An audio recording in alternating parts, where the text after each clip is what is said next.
안녕하세요. 서울에 사는 아이 둘 키우는 워킹맘입니다. 전 평생 소탈하게 살아왔고 또 아이들에게도 현재에 만족하는 소박한 삶을 가르치며 살고 있는데요. 그런 저를 제 아주버님이 쉽게 보고 만만하게 대해서 굉장히 화가 났던 이야기를 들려드리려고 합니다. 먼저 제 얘기를 조금 할게요. 전 가난한 집에서 태어나 엄마 아빠가 저희를 정말 힘들게 기르시는 과정을 두 눈으로 다 보고 자랐습니다. 그래서 우리 집안을 일으킬 수 있는 방법은 장녀인 제가 열심히 공부를 해서 성공하는 수밖에 없었어요. 정말 억척스럽게 공부했습니다. 문제집 살 돈이 없어 동네에 폐집 모으는 것을 뒤적거리며 헌 문제집들을 겨우 주워서 그걸로 밤새서 공부했습니다. 대부분은 표지랑 앞장은 다 뜯겨져 나간 상태. 안 좋은 문제집이었는데다가 이미 빼곡히 글자가 적혀 있어서 내용을 파악하기에도 쉽지 않았습니다. 어쩌다가 앞장만 조금 손때가 타 있고 하얗게 깨끗한 문제집을 발견할 때면 그날 하루는 복권에 당첨된 것이나 다름없었습니다. 그렇게 악착같이 공부해서 학창시절 내내 전교 1등은 놓쳐본 적이 없고 우수한 성적으로 대학에 입학했어요. 대학에 입학한 이후로는 쉬지 않고 과외를 해서 생계에 보태고 남동생도 공부시켰어요. 그런 제게 연애는 사치였습니다. 하지만 그런 와중에 감사하게도 좋은 인연은 생기더군요. 남편과는 대학 동아리에서 처음 만났어요. 남편 역시 자라는 내내 전교 1등을 놓쳐본 적이 없는 수지였는데 한 가지 다른 점이 있다면 굉장히 부잣집 도련님이었다는 점이에요. 대학교 1학년 때부터 이미 아버지가 사주신 차로 등교를 했으며 입고 다니는 옷도 정말 이 사람은 부잣집 도련님이구나 할 정도로 세련되고 정갈하게 차려입고 다녔습니다. 동기들 사이에서 별명이 의대 왕자님이었으니 대충 어떤 이미지였는지 짐작이 가시죠? 쫓아다니는 여학생들도 얼마나 많았는지 팬클럽까지 생길 지경이었습니다. 그에 반해 저는 공부밖에 모르던 공대 아름이었기 때문에 늘 행색이 초라했습니다. 옷은 대부분 동대문이나 동묘에서 최대한 싸게 구한 것들이었고 남편처럼 대단한 패션 센스가 있었던 것도 아니기 때문에 저를 여자로 보는 남학생들은 거의 없었어요. 그러던 어느 날, 그날따라 너무나 무더웠던 날씨 때문에 동아리 활동 이후에 다들 수도가에 모여 세수를 하고 물을 마시고 있었습니다. 저도 너무나 더웠기에 세수를 조금 할까 하여 커다란 잠자리 안경을 벗고 세수를 하려는 순간 남편과 눈이 마주쳤습니다. 어? 야, 김지원, 너 안경 벗은 거 처음 본다. 근데 예쁘네? 뭐야? 너 나 놀리면 죽는다. 살면서 저보고 예쁘다고 했던 남학생은 한 명도 없었기에 그저 장난은 치는 거겠거니 했습니다. 그도 그럴 것이 저는 눈이 정말 나빠서 잘 때 빼고는 항상 안경을 끼고 있었고 안경을 끼면 거의 눈이 없어질 정도로 찌그러져 보여서 제 주변 사람들은 저의 이 안경 낀 모습만 기억하고 있었습니다. 제 안경 벗은 모습을 본 것은 가족 이외에 남편이 처음이나 다름없었죠. 그런데 이상하게 그날 이후로 남편이 저에게 적극적으로 대시를 했습니다. 남편 말론 매일매일 좋은 옷, 좋은 차, 좋은 음식을 먹는 자기 모습과 상반되게 항상 소탈하고 꾸밈없는 모습을 하고 있던 제 모습에 처음에 호감을 느꼈대요. 정말 인기가 많을 것 같은 수많은 여학생들이 자기에게 추파를 던졌었지만 별로 감흥이 없었다고 합니다. 그러던 중 호감이 있던 저의 안경 벗은 모습을 보는 순간 주변이 모두 조용해지고 초록빛으로 변하면서 새소리가 들리고 햇살이 우리 둘을 향해 밝게 비추었다고 해요. 제 입으로 말하기 조금 오글거리지만 남편이 직접 한 말이니 잠시 양해 부탁드리겠습니다. 그렇게 남편의 꾸준한 구애 끝에 저는 마음을 열었고 그 후로 학창시절 내내 잘 만났습니다. 학생들 사이에서는 왕자님 같은 남편과 촌티가 잘잘 흐르는 제가 사귀는 모습을 보고 신데렐라 커플이라고 불렸어요. 그래도 그 정도면 양반입니다. 어떤 학생들은 더 비아냥거리면서 미녀와 야수가 아닌 미남과 야수 커플이라고 하기도 했습니다. 네, 미남은 의대 왕자님인 남편이고 야수는 다름없는 저죠. 하지만 저는 그런 반응들에 애초에 별로 개의치 않았습니다. 그런 반응들은 다 질투 그 이상도 이하도 아니니까요. 그렇게 대학 내내 잘 교제하고 의대생이었던 남편보다 제가 학부를 좀 더 일찍 졸업해서 바로 일을 시작했습니다. 그때 당시는 여자로서는 드물게 컴퓨터 공학과를 졸업해서 프로그래머라는 직업을 가진 저는 동기들 중 가장 빠르게 좋은 IT 회사에 입사하여 경력을 쌓기 시작했습니다. 그 사이 남편도 인턴을 마치고 레지던트 2년차쯤 되었을 때 조금씩 결혼 얘기가 오갔습니다. 사실 연애를 꽤 오래 했었기 때문에 남편의 부모님들은 몇 번 뵌 적이 있었고 두 분 다 너무 좋은 분이셔서 안심을 하고 있었어요. 남편이 결혼 얘기를 먼저 꺼냈을 때 흔쾌히 그러자고 할 수 있었던 것도 남편 부모님들을 이미 몇 번 뵙고 좋은 분들이라는 걸 알았기 때문이죠. 문제는 가족 모두가 모이는 상견례 날에 일어났습니다. 그날 그동안 한 번도 뵙지 못했던 오랜 미국 유학 생활을 하고 돌아온 예비 아주버님을 처음 뵙게 되었는데 그것이 그토록 짜증나는 악연이 될 줄 누가 알았겠어요.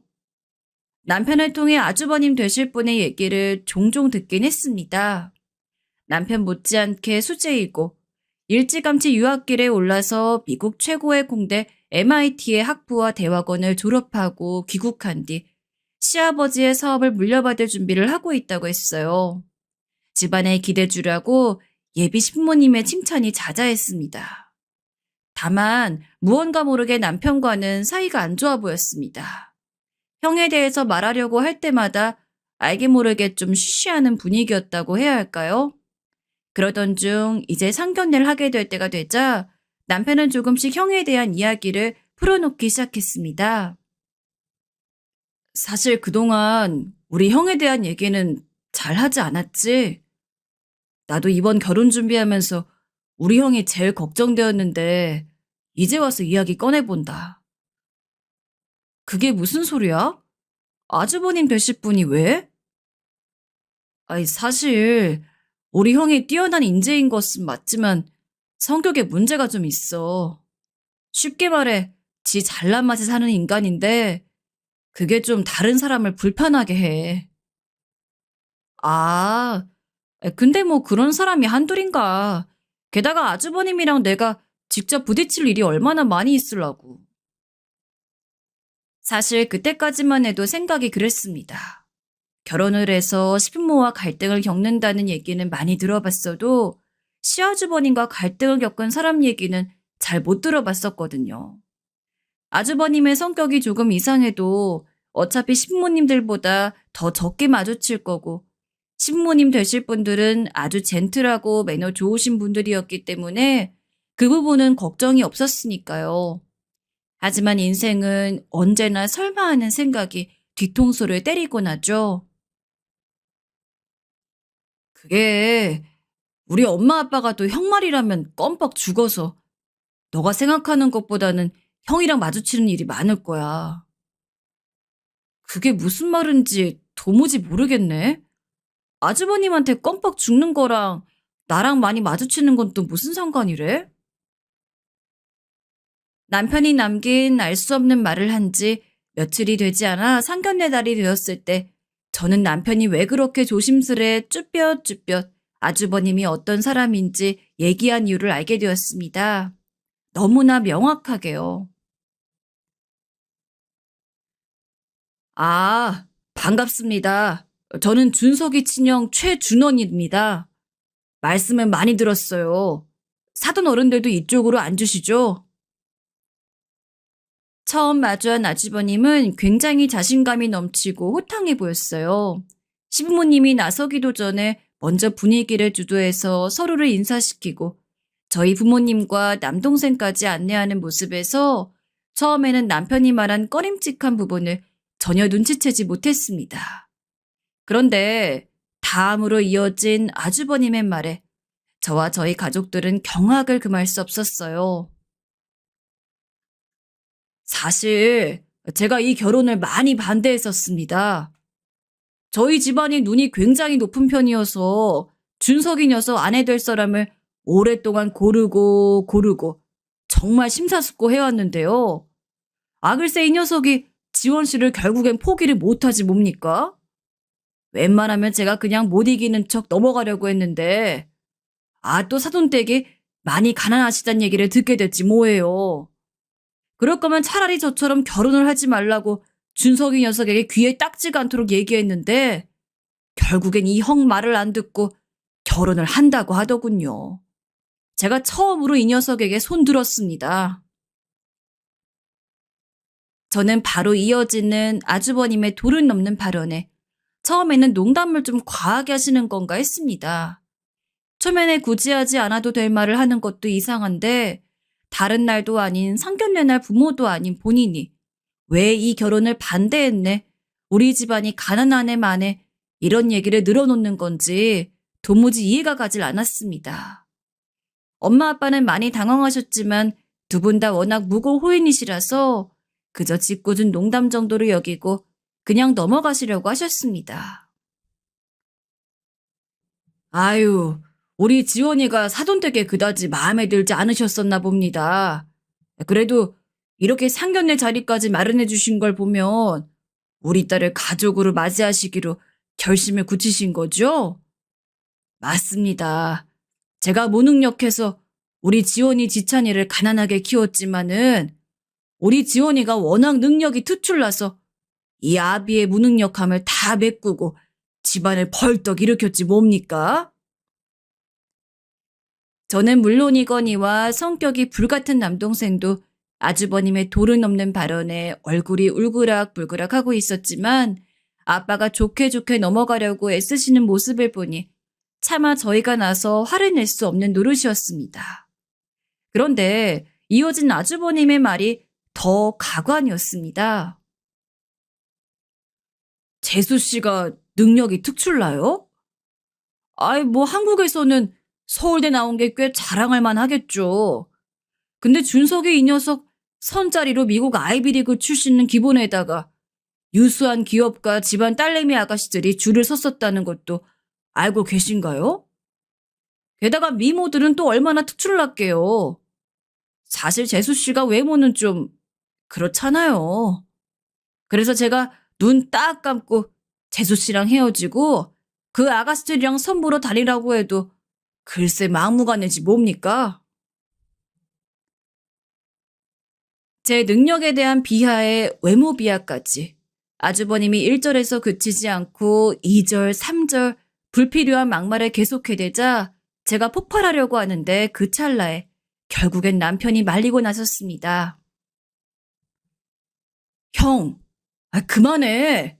몇 번을 얘기해 알아듣는 거야? 나는 그 잘난 집안 아가씨들 다 필요 없고 내가 사랑하는 여자는 지원이 한 명뿐이라고. 아무리 형이 이 집안의 장남이지만 지금 이 자리에서 그런 불필요한 말하는 거 선 넘었어. 지금 여기 상견례 자리야.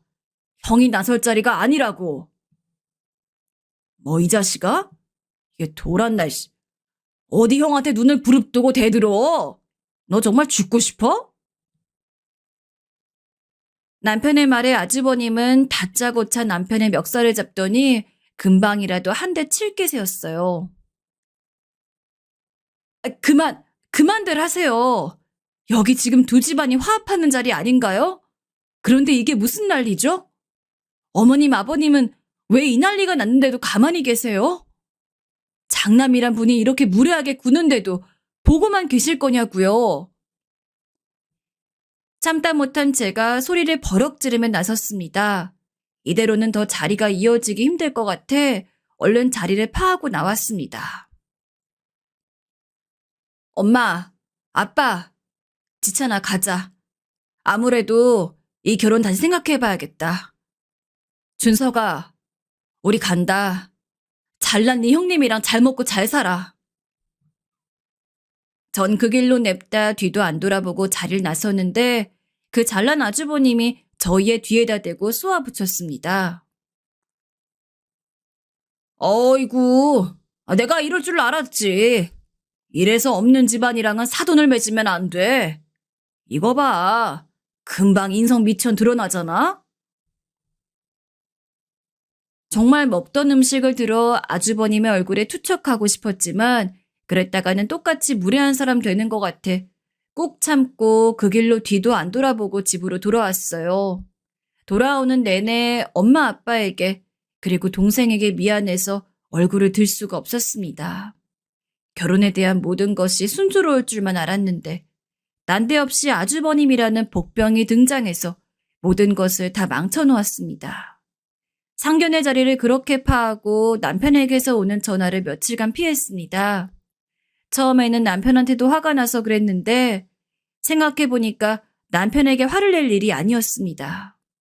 남편이 아주버님에 대한 대략적인 언급을 미리 해두었는데 오히려 제가 대수롭지 않게 생각하고 더 묻거나 대책을 세우지 않은 저의 잘못도 있는 것 같았습니다. 하지만 이 결혼을 어찌할지 도무지 머릿속이 정리가 되지 않아 며칠을 더 그렇게 보냈습니다. 그렇게 저희 가족이 상상도 못할 불쾌한 일을 겪은 지 일주일 정도 지나서였습니다. 아무리 생각해도 아주버님이란 존재 때문에 제가 사랑하는 사람과의 결혼을 이대로 파토내는 것은 불합리해 보였어요. 그래서 남편과 만나서 얘기를 나누었습니다. 그날 기분 많이 나빴지? 내가 대신 사과할게. 우리 형에 대한 대책을 좀 더 함께 간구했어야 되는데 내가 아니랬어. 아니야. 너가 왜 사과를 해. 나도 너무 대수롭지 않게 생각했어. 그런데 어쩜 형이 그렇게 무례하게 구는데 어머님 아버님은 한 번을 제지를 안 하셔? 나는 그것도 좀 놀랐어. 그게 형이 워낙 어렸을 때부터 특출나다 보니까 엄마 아빠가 형을 너무 오냐오냐 키웠어. 거의 왕처럼 컸다니까? 집안의 모든 중심은 형이고 형을 위주로 모든 가족의 대수사가 다 흘러갔어. 형 말이라면 부모님이 그냥 다 들어줬으니까. 그런 분위기 속에서 크니까 형도 인간관계에 문제가 많아서 학창시절에 동급생들이랑 트러블도 많고 했었어. 그래서 일찌감치 유학 보내신 거야. 난 그렇게 형이랑 분리되어서 학창시절을 보내게 됐는데 그게 결과적으로는 나한텐 잘된 일이 됐지.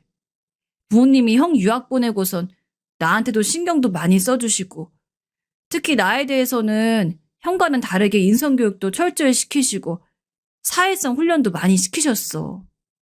그 결과 지금 직업도 잘 갖게 되고 지원이 너랑도 이렇게 오래 연애할 수 있는 원동력이 됐지.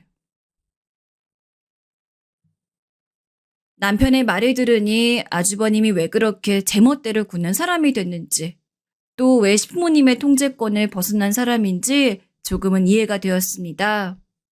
어릴 때부터 신동소리 들으며 부모님의 기대를 한 몸에 받았으니 콧대가 높아질 만도 했는데 거기서 그치지 않고 부모님이 오냐오냐 키웠으니 인성이 바르게 자라지 않은 것은 불보듯 뻔했습니다. 천만다행으로 남편이 그 가풍의 영향을 받지 않고 바르게 자라주어 감사할 따름이었습니다.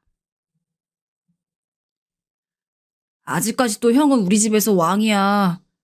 유학 가서도 공부 안 한 기가 막히게 잘해서 그 유명한 MIT를 정해 장학금으로 석사까지 마치고 졸업했으니까.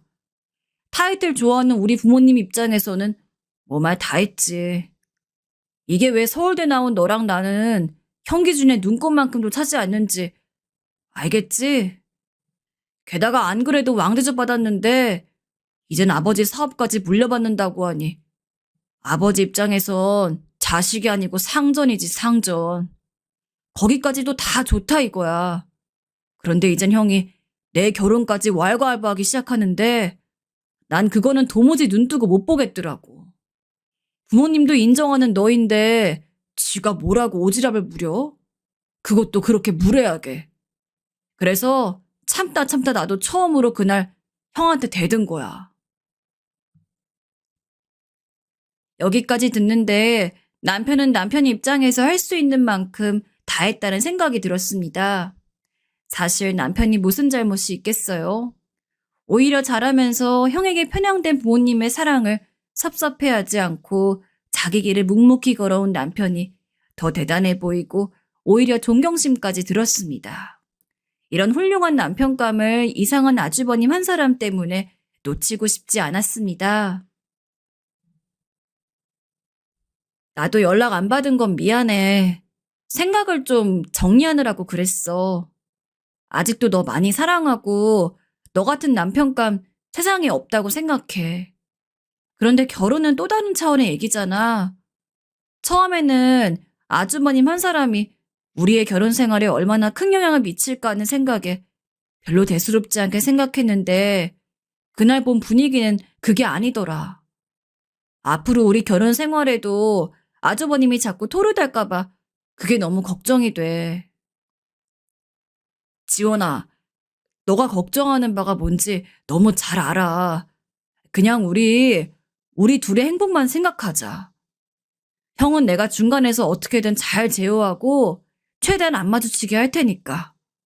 우리 결혼 예정대로 올리자. 형은 결혼식도 못 오게 할게.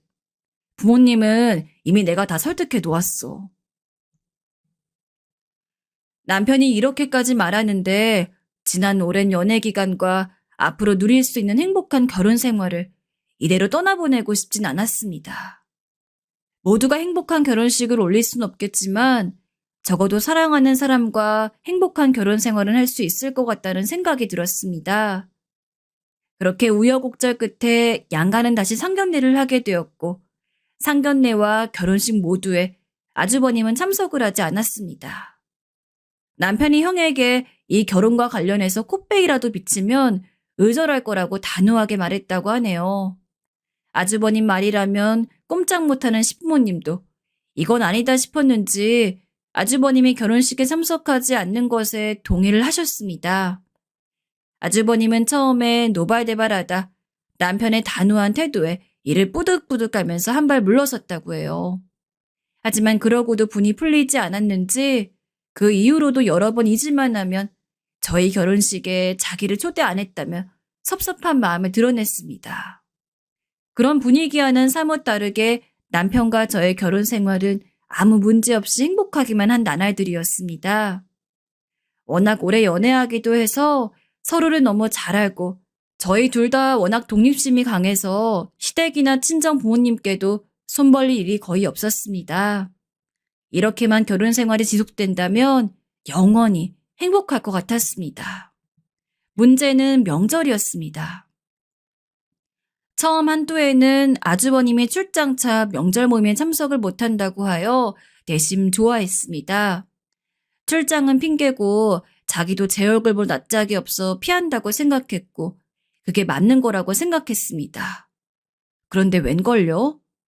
저희가 결혼한 지 3년째 되던 날 추석에 아주버님이 뒤늦게 결혼을 하겠다고 하며 색시될 사람을 명절 모임에 데리고 온다는 것이었습니다. 전 무언가 깨름칙했지만 그래도 결혼할 사람을 가족에게 소개하는 자리이니 그것까지 피할 순 없다고 생각했습니다. 거기다 더해 염려가 더해진 것은 아주버님도 성격이 저렇게 개차반인데 손윗동서될 사람은 도대체 어떤 사람이 나올까? 그 동서랑도 또 다른 갈등이 생기지 않을까 하는 생각에 며칠을 잠을 못 잤습니다. 그렇게 다가온 추석날, 결국 또 일이 터지고 말았습니다. 엄마, 아빠, 나왔어. 아유, 명절에 이렇게 오는 게 얼마만인가? 위대하고 훌륭하신 재수씨 무서워서 올 수가 있어야지 말이야. 가족들이 먼저 모여있던 자리에 뒤늦게 현관문을 벌컥 열며 아주버님이 들어오는데 특유의 비아냥거림은 여전했습니다. 엄마, 처음 보지? 수진아 인사해. 우리 엄마 아빠야. 여기는 내 동생이랑 아유 훌륭하신 재수씨. 안녕하세요. 이수진이라고 해요. 처음 뵙겠습니다. 그렇게 소개받은 손윗동서가 될 사람은 글쎄 아주버님보다 15살이나 어리다고 하지 뭐예요? 집안의 유일한 악당 같은 아주버님도 버거운데 졸지에 저보다 훨씬 어린 손윗동서를 맞이하게 되어 걱정이 이만저만이 아니었습니다. 그리고 화장은 어찌나 진하게 하고 어른들에게 인사하러 오는데 옷은 어쩜 그렇게 짧게 입고 오는지 첫인상이 좋아 보이진 않았습니다. 엄마, 우리 수진이 너무 예쁘지? 뉴욕에서 패션 전공했는데 얼마나 세련됐는지. 아유, 재수 씨랑 있으면 너무 비교되겠다. 역시나 그냥 넘어가는 법이 없이 저를 걸고 넘어가는데 전 일단 한번 꾹 참았습니다. 아이, 형, 왜 또 그래? 안녕하세요, 형수님. 말씀은 많이 들었습니다. 앞으로 잘 지내봐요. 남편은 특유의 서글서글함으로 아주버님이 망치려는 분위기를 어떻게든 무마시키려고 애썼습니다. 그런데 유유상종이라고 하죠. 요 건방진 어린 형님이 하는 말 좀 들어보세요. 네, 저도 오빠한테 동생분 내외 얘기 많이 들었어요. 결혼식 날도 우리 오빠 못 오게 했다면서요? 그럼 두 분도 저희 결혼식에 안 오시는 거죠? 순간 그곳에 쎄한 정적이 흘렀습니다. 늘 아주버님에게 휘둘리는 시부모님은 이번에도 역시 모르는 척 가만히 계셨습니다. 아, 그게요. 그때는 그럴 만한 사정이 있었습니다. 형, 아직까지 그거 마음에 담아두고 있는 거야? 아, 담아두긴. 수진아, 오빠는 그거 다 잊었어. 우리가 너그럽게 넘어가자. 어? 아니, 좀 어이가 없어서 그래요. 아무리 그래도 자기 친형을 결혼식에 못 오게 하는 사람이 어딨어요? 여기 오는 길에 처음 들었는데 진짜 오는 내내 황당했다니까요. 형님, 우리 이제 가족 될 텐데 지난 일은 더 언급하지 말아요. 그때는 그럴 만한 사정이 있었어요. 만약 두 분이 정 불편하시면 정말로 저랑 남편은 아주버님 결혼식에 참석하지 않는 걸로 할게요. 오늘은 명절이고 좋은 날이니까 좋게 좋게 넘어갑시다. 네? 제가 이를 꽉 깨물고 화난 마음을 억누르며 좋게 넘어가려고 하는데 이 요망한 형님이 한마디 더 덧붙였습니다. 아니 뭐 오빠가 너그럽게 넘어간다니까 그러실 필요까지는 없는데요. 저희 결혼식 오시려면 관리 좀 하셔야겠어요. 아유, 언니 스타일이 너무 별로다. 머리도 좀 새로 하시고 제가 아는 유명한 메이크업 아티스트 있으니까 그날은 그 쌤한테 받으시는 걸로 해요. 워낙 패션에 신경 안 쓰신단 말은 들었는데 그래도 집안 큰 행사니까 그날은 신경 좀 써주세요. 저는 그 말에 그만 이성의 끈을 놓아버릴 뻔했지만 그런 기운을 감지한 남편이 재빨리 제지하고 나섰습니다. 아이고, 우리 형수님 되실 분이 한 번뿐인 결혼식이라고 신경이 많이 쓰이시는구나. 이 사람이 애 키우고 일만 하느라고 관리를 못해서 그렇지 잘 보면 엄청난 미인이에요. 왜 이러세요? 모쪼록 두 분 결혼하시는데 피해 안 가게 할 테니까 그런 걱정은 붙들어 매세요.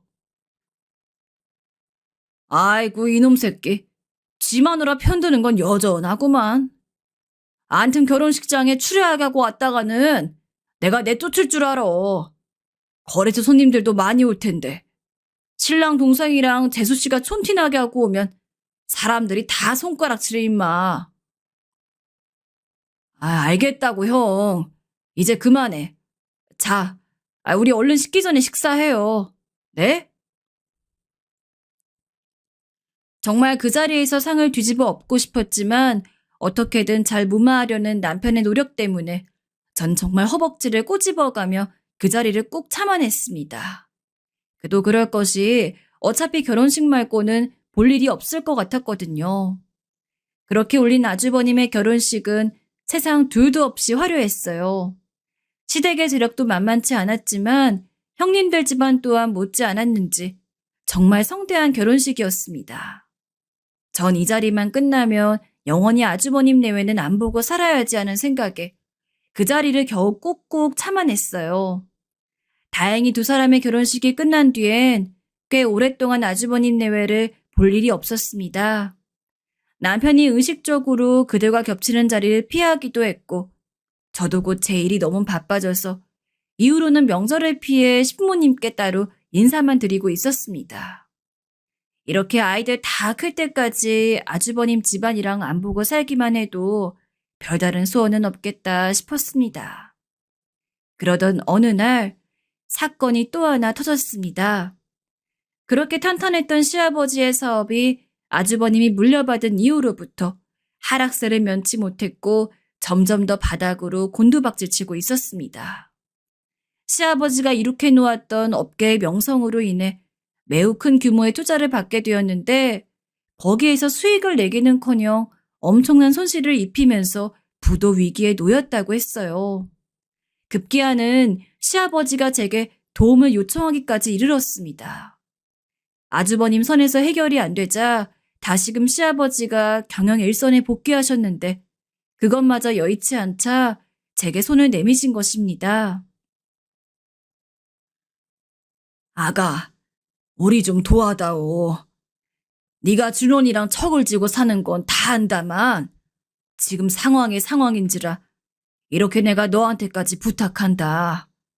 준원 일이라 생각하지 말고 네 남편 집안의 일이라 생각하고 한 번만 도와주면 안 되겠니? 아버님이 저를 찾으신 데에는 그만한 이유가 있었습니다. 전 결혼할 때쯤에 그때 당시 다니던 회사를 퇴사하고 조그만 제 IT 사업체를 하나 창업했는데 결혼 이후로는 쭉 성장세여서 시아버지가 가끔 제게 조언을 구하기도 하셨습니다. 그때의 기억 때문인지 잊지 않고 제게 손을 내미셔서 아주버님을 좀 도와달라고 요청해온 것입니다. 저는 아주버님만 생각하면 도와주고 싶은 마음이 눈꼽만큼도 없었지만 시아버지가 저렇게 간곡하게 부탁하시니 제가 할 수 있는 선에서 도움을 드리기로 했습니다. 급하게 투입된 제가 한 일은 먼저 아주버님 회사의 재무제표를 분석하는 일과 손실난 투자금을 어떻게 회수할지에 대해서 대책을 간구하는 일이었습니다. 그런데 직접 들어가서 살펴본 아주버님 회사의 내부 상황은 너무나 안 좋았어요. 부채 비율이 심각했고 투자금의 사용처가 불명확했습니다. 나중에 알고 보니 손익동서 형님을 사내 이사로 들여 패션 쪽으로 무언가 새로운 사업 아이템을 구상했던 것 같은데 거기서 심각한 손실이 났습니다. 그 와중에 형님은 법인 이름으로 리스를 내서 비싼 수입차를 타고 다니며 사치를 부렸다고 하던데 정말 첫인상에서 보였던 쎄함이 적중하던 순간이었어요. 이런 상황에서 이 회사를 살리려면 인수합병밖에 답이 없었습니다. 그래서 제가 잘 알던 인수합병 전문 기업에 의뢰를 했습니다. 현재 부실한 기업이긴 하지만 이곳을 인수해줄 건실한 기업이 나타난다면 오랫동안 일궈왔던 시아버지의 기업이 산산조각 나는 것을 막을 희망이 보인다고 했습니다. 제가 연리를 제쳐두고 이렇게 자기 회사를 살리려고 고군분투하는데 형님의 사치는 날로 더 심각해졌다고 합니다. 전 당장 형님한테서 법인카드부터 뺏으라고 했는데 그 말을 듣고 길길이 날뛰었다나요? 이쯤 되니 저와 저희 가족에게 못되게 굴던 아주버님의 상황이 일면 통쾌하기도 했다가 조금은 불쌍해지기도 했습니다. 그 자존심 세던 아주버님이 저의 도움까지 받아야 하는 상황이 오니 얼마나 수치스러웠을까요? 그래서인지 제가 회사의 얼굴을 비추는 날은 슬금슬금 저를 피해 다녔습니다. 대망의 인수합병 이사회 및 총회가 열리는 날이었습니다. 최종 발표하도록 하겠습니다. 금일 진행된 주 메타 코퍼레이션과 주 3일 ENC의 합병권은 최종 가결되었음을 선언합니다. 진행자의 힘찬 선언과 함께 모든 합병권이 무사히 마무리가 되면서 아주버님의 회사도 극적으로 살아났어요. 하지만 아주버님은 그간의 부실 경영으로 인한 책임으로 인해 대표직을 상실하게 되었고 사회이사로 물러나게 되었습니다. 새로운 의장의 자리는 합병 의사를 밝힌 회사의 대표가 가져가게 되었는데 이상하게도 그날은 자리에 보이지 않았습니다. 진행자는 계속해서 말을 이어나갔습니다. 오늘 새로 취임한 미셸 킴 의장님의 소감을 듣는 것이 마땅하나 개인적인 사정으로 인해 참석하지 못하셨습니다. 대신에 새로 시작하는 두 회사의 번영과 화합을 기원하는 메시지 전달하셨으며 머지않은 시일 내에 새로운 가족들 앞에 인사를 드린다고 말씀 전하셨습니다. 그렇게 아주버님이 잃어버릴 뻔한 회사를 힘겹게 살려놓은 지 얼마 지나지 않았을 때였습니다. 이 정도로 회사를 잘 방어한 것만으로 우리 가족 모두가 기뻐해야 할 상황인데 정작 이 사달을 일으킨 아주버님은 뒷방으로 밀려난 게 부하가 치밀었나 봅니다. 틈만 나면 술을 먹고 저에게 전화를 해서 제 탓을 했습니다. 아이고, 우리 가족의 은인, 이 무능력한 인간을 빌어먹고라도 살게 만들어준 우리 재수씨. 다 좋은데 다 좋다 이거야. 아 근데 나를 뒷방으로 밀려나게? 어? 그게 어디 대한민국에서 가능한 일이야? 야, 너 어디야 지금? 당장 일로 와서 무릎 꿇고 싹싹 빌어. 아주버님, 많이 취하셨어요. 전 할 만큼 했습니다. 이 정도라도 감사하고 사세요. 술 깨고 다시 얘기해요. 이만 전화 끊을게요. 제 회사에 다 제쳐가며 자기 회사 살려줬더니 적반하장으로 자기 자리 잃게 했다고 저에게 행패를 부리는 것이었습니다. 인간은 정말 쉽게 변하지 않는가 봅니다. 제가 얼마나 그 자리를 지키게 해주려고 노력했는지 모르고서 하는 소리예요. 합병 의사를 밝힌 회사 측을 최대한 설득하여 아주버님의 경영권만은 승계할 수 있도록 재차 요청했는데 아무래도 그동안의 부실 경영으로 인한 책임을 피할 수는 없었던 것입니다. 그래도 시아버지가 오랫동안 일궈온 회사를 지킬 수 있다는 것만으로도 고무적인 상황이었습니다.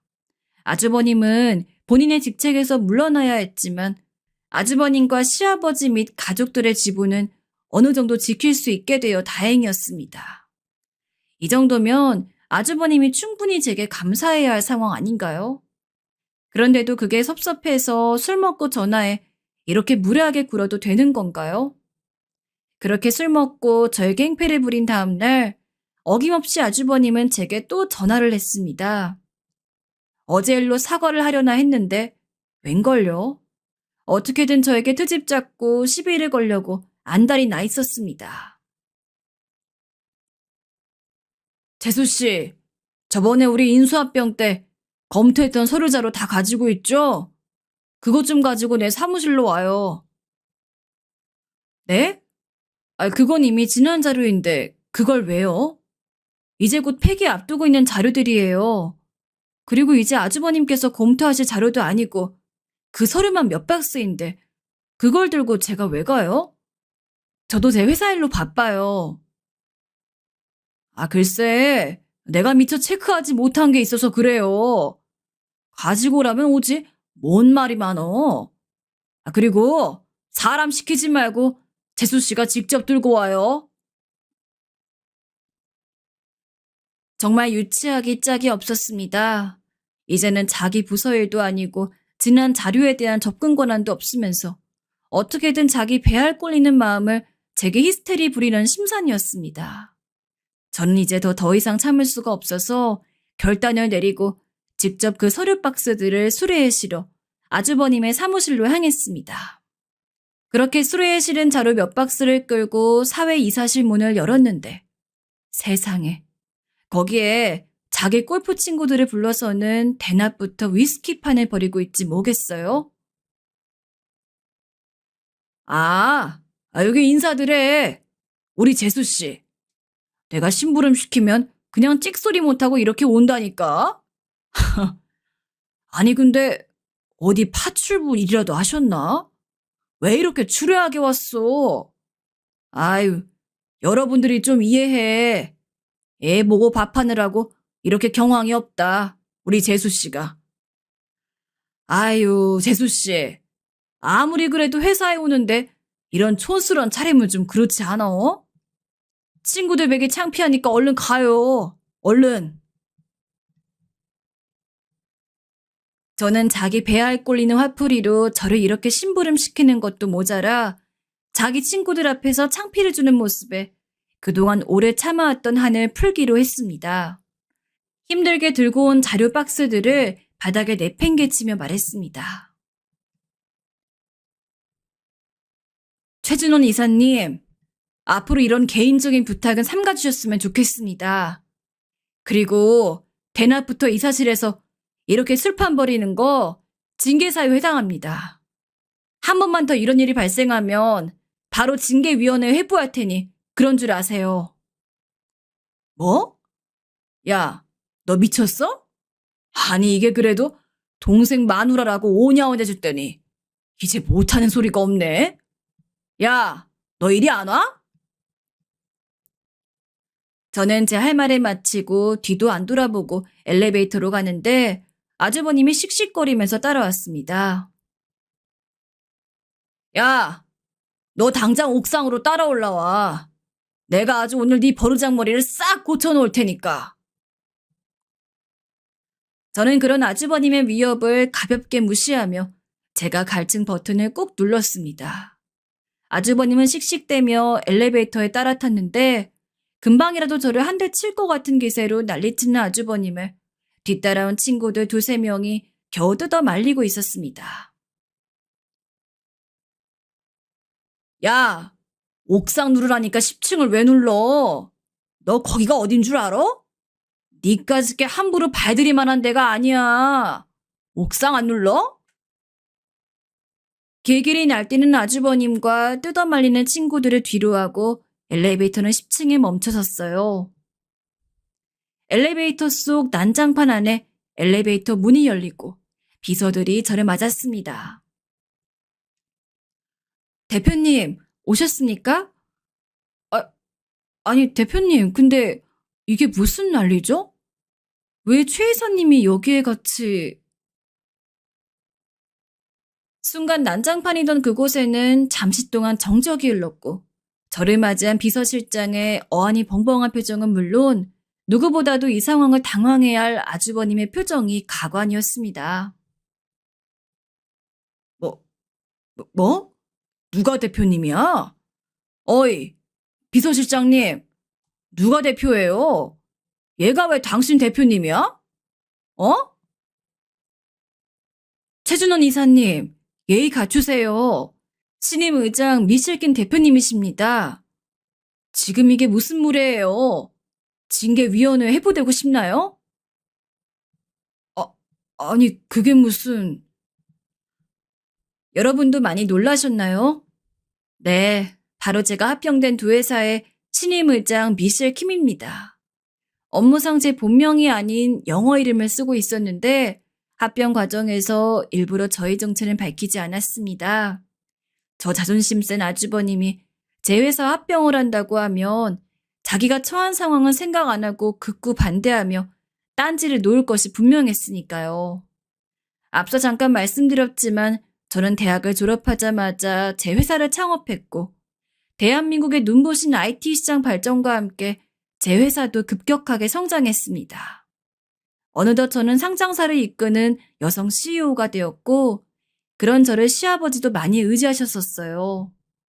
그렇게 회사가 커질 때에도 남편의 외 기업을 운영하시는 시아버지 말곤 제가 그런 회사를 운영하고 있다는 걸 밝히지 않았어요. 집에서만은 조용히 쉬고 싶었었거든요. 자연스레 시댁에서는 시아버지를 제외하고는 제가 기업의 대표인진 꿈에도 생각 못하고 있었죠. 시아버지는 내심 학벌만 좋고 실속은 없는 아주버님보다 제게 회사의 경영권을 물려주고 싶으셨다고 해요. 그런데 제 회사가 아버님 회사 못지않게 성장을 했으니 이제 그럴 여지가 없어졌기에 장남에게 회사를 물려주었던 건데 이 사달이 났던 것이죠. 그렇게 제가 나서 이 모든 사건을 수습하며 합병된 두 회사의 의장으로 취임을 했고, 결국엔 아버님이 원하셨던 대로 저에게 회사를 물려준 것과 다름이 없게 되어버렸어요. 저는 마음 같아선 합병 과정에서 아주버님을 완전히 잘라버리고 싶었지만 아버님의 간곡한 부탁으로 아주버님의 지금 자리라도 보존할 수 있게 할 수 있었습니다. 그랬으면 감지덕지 쥐죽은도 살 일이지. 저에게 저렇게 못되게 구는 게 말이 되는 일인가요? 최준원 이사님, 더 하실 말씀 있나요? 아니면 지금 당장 징계위원회 열까요? 아, 아니, 재수씨. 아니, 대표님. 저는 그런 게 아니고, 저기, 다시 한번 분명히 경고합니다. 한 번만 더 이 사실에서 술판 벌이면 그 즉시 징계위원회 해부될 줄 아세요. 죄송합니다, 대표님. 정말 죄송합니다. 아주버님이 제게 머리를 조아리며 깨갱하던 모습을 정말 여러분도 보셨어야 해요. 그간의 저를 무시하고 막대하던 서름이 한꺼번에 씻겨져 내려가는 순간이었습니다. 그날 이후로 아주버님은 저를 슬금슬금 피해 다니며 필요한 출근 날을 제외하고는 깊이 숨어 지낸다고 해요. 부끄러워 차마 얼굴을 들고 다니지 못한다고 하더군요. 저보다 12살이나 어린 형님은 그날부터 태도가 돌변하여 제게 엉겨붙기 시작했습니다. 언니, 언니라고 불러도 되죠? 에이, 우리 오빠가 공부만 잘했지 진짜 아무 실속 없거든요. 그거 구제해준 게 언니인 거 제가 제일 잘 알잖아요. 언니, 이번 주말에 뭐해요? 저랑 같이 쇼핑 안 갈래요? 형님, 서로 선은 지키시죠. 아주버님 따라서 저 똑같이 무시하던 때는 언제고, 이제 와서 제가 아주버님 상사라고 하니까 바로 언니가 튀어나오네요. 아주버님이 회사 부실경을 했던 거에 형님 책임도 커요. 그래놓고선 이제 와서 자기 남편은 실속이 없네만 해. 그게 할 소리예요? 이제 더 이상 그쪽 식구들 도와줄 생각 없으니까 본인 능력으로 알아서 잘 먹고 잘 사세요. 아이, 언니, 죄송해요. 아주버님과 더불어 눈엣 가시였던 어린 손윗동서도 이번 기회에 단단히 혼을 내놓았습니다. 그렇게 형님까지 따끔하게 한 방 먹인 뒤 며칠이 지나지 않았을 때였습니다. 제가 집무실에서 업무를 보고 있는데 비서실장이 노크를 했습니다. 대표님, 최준원 이사님 오셨습니다. 아내분도 함께요. 최 이사가요? 들여보내세요. 아주버님이 별다른 약속도 없이 형님과 함께 제 집무실을 찾아왔다는 소식에 의아했습니다. 아주버님, 요새 회사에서 잘 안 보이시더니 오늘은 여기 어쩐 일이세요? 네, 아이 대표님, 드릴 말씀이 있어서 집사람이랑 같이 왔습니다. 동서, 아이 언니, 저희가 그동안 힘써주신 은혜도 모르고 너무 무례하게 굴었죠. 사과드리러 왔어요.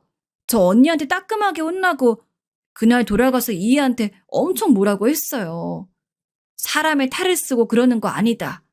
당신이 그렇게 찔려서 대표님 피해 다니면 앞으로 어떻게 살려고 그러냐 등등 아주 혼이 쏙 빠지게 제가 교육시켜 놓았어요. 그랬더니 자기도 잘못한 걸 알아서 같이 찾아오자고 하더라고요. 아주버님이 웬일로요? 그동안 촌티나는 재수씨 부끄러워서 겸상도 안 하려고 하셨던 분께서요. 아이, 재수씨, 또 왜 그러세요? 제가 그동안 회사 말아먹고 가진 고추 다 겪으면서 느낀 바가 많습니다. 저요, 어릴 때부터 뭘 하든지 1등이었고 무슨 성과를 내든지 항상 탑 클래스였습니다. 그래서 자신 있게 아버지에서도 도맡았던 건데 국내 실정은 모르는 제가 무리하게 투자를 감행한 게 큰 패착이었어요. 제 인생의 첫 실패였고 그게 너무 부끄러워서 괜히 남 탓하기 바빴던 것 같아요. 재수 씨가 그렇게 능력이 뛰어난데도 한 번을 티 안 내고 묵묵히 저희 집안 일으키시는 거 보면서 사실 처음에는 배알이 무척 꼴렸습니다. 항상 1등을 놓치지 않고 세계 최대의 명문대를 졸업한 저의 자격지심이 그러는데 더 한몫했던 것 같고요. 그런데 그날 집무실에서 그렇게 창피를 당하고 보니까 저의 초라한 현실이 눈에 들어오더라고요. 준석이 녀석 보기도 너무 부끄럽고 장남으로서 부모님께도 죄송하고요. 그래서 사실 그동안 출근하는 날 제외하곤 절에 가서 마음을 좀 갈고 닦았습니다. 끊임없이 불쌍해 절하고 또 절하다 보니까 제가 얼마나 부족한 인간이었는지 깨닫게 되었어요. 집사람도 그동안의 사치를 많이 반성하고 있어요. 저희 부부 앞으로 이 회사 위에 열심히 일할 테니 그간의 과오는 용서하시고 선입견 없이 봐주시길 바라는 마음에 이렇게 찾아왔습니다. 정말 천지가 개벽할 일입니다. 자기 잘난 맛에 황태자처럼 떵떵거리고 살던 아주버님이 저에게 이렇게 사과를 하면서 머리를 조아리다니요. 이럴 때 보면 남편과 신부님의 착한 성품을 닮은 모습에 아, 그래. 내가 영 엄한 집에 시집 오진 않았구나 하는 생각이 듭니다. 자란 환경이 교만할 수밖에 없게 자랐을 뿐이지 교화될 기회가 생기니 원래부터 착했던 다른 가족들의 모습이 보이는 걸 보면 천성이 그렇게 나쁜 사람은 아니었다는 생각까지 들었다니까요. 아주버님, 이제 그만 됐어요. 아주버님이나 형님 마음 충분히 알았어요. 저도 더 이상 두 분께 안 좋은 선입견 없으니 아버님이 열심히 읽어내신 이 회사 다시 위태롭지 않게 본분만 잘해주시면 돼요. 그렇게만 해주시면 저는 더 바랄 게 없습니다. 감사합니다, 재수씨. 아니, 대표님. 정말 손에 가시 같았던 아주버님 내외가 이렇게 교화하고 참회하는 모습을 보니까 제 인생도 헛살진 않았다는 생각도 들며 그동안 기분 나쁘게 굴었을 때 꼭 참기를 잘했다는 생각도 들었습니다. 그렇게 집으로 돌아온 저를 남편이 반겨주며 얘기했어요. 여보, 이번에 고생 너무 많이 했지? 형 얘긴 들었어. 에휴, 그 인간이 이제 좀 인간이 되려나 보다. 난 그래도 이제 여보가 완전히 형과의 갈등에서 자유로워진 것 같아 보기 좋아. 그리고 그동안 여보가 바빠 보야만 못했는데 이번에 우리 집안 구원투수로 나서서 싹 다 해결하는 거 보고 다시 한번 반했다? 그래, 이게 내가 대학 시절 반했던 김지원의 모습이지. 이래야 돼 와이프지 하고 말이야. 아이고, 갑자기 또 왜 이런데? 용돈 떨어졌구나? 아이, 무슨 소리야? 사실 그동안 나름 노력하긴 했지만 망나니처럼 구는 형한테서 잘 못 지켜준 것 같아 많이 미안했거든. 그런데 이번에 당신 혼자 힘으로 완전히 휘어잡는 거 보면서 내 그동안 미안했던 마음까지 싹 해결돼서 고마워하는 소리야. 남편의 말대로였습니다. 아주버님에 대해 서운하고 기분 나쁜 일이 생길 때마다 괜히 남편이 불편해지는 것은 어쩔 수 없었거든요. 하지만 남편은 자신의 입장에서 최대한 제 편을 늘 들어주었기 때문에 남편에게 이 부분에 대해 서운함이 남아있진 않았습니다. 이젠 제게 남은 숙제는 합병된 회사의 애착을 가지고 잘 이끌어 나가며 우리 아이들을 세상에 빛이 되는 존재로 길러내는 것 뿐입니다. 여러분, 세상엔 이렇게 저처럼 겉모양은 추레하게 하고 다녀도 실속을 가진 사람들이 많이 있답니다. 오늘 마주하는 초라해 보이는 사람도 내 친구요. 내 스승, 내 동반자가 될 수 있다는 생각을 늘 가지고 살아야 하는 법이죠. 그것이 저의 경영 철학과도 일맥상통하기 때문에 저의 사업이 이만큼 번창할 수 있었다고 생각합니다. 마주하는 한 사람 한 사람에게 최선을 다하는 경영. 그것은 경영뿐만이 아니라 삶을 살아가는 데에도 매우 중요하기에 저희 아이들에게도 그것을 강조해서 가르치고 있습니다. 여러분에게 이런 저의 마음이 잘 전달되어 오늘 여러분이 마주하는 모든 사람들에게 최선을 다하시게 되길 바랍니다. 이만 사연 마칠게요.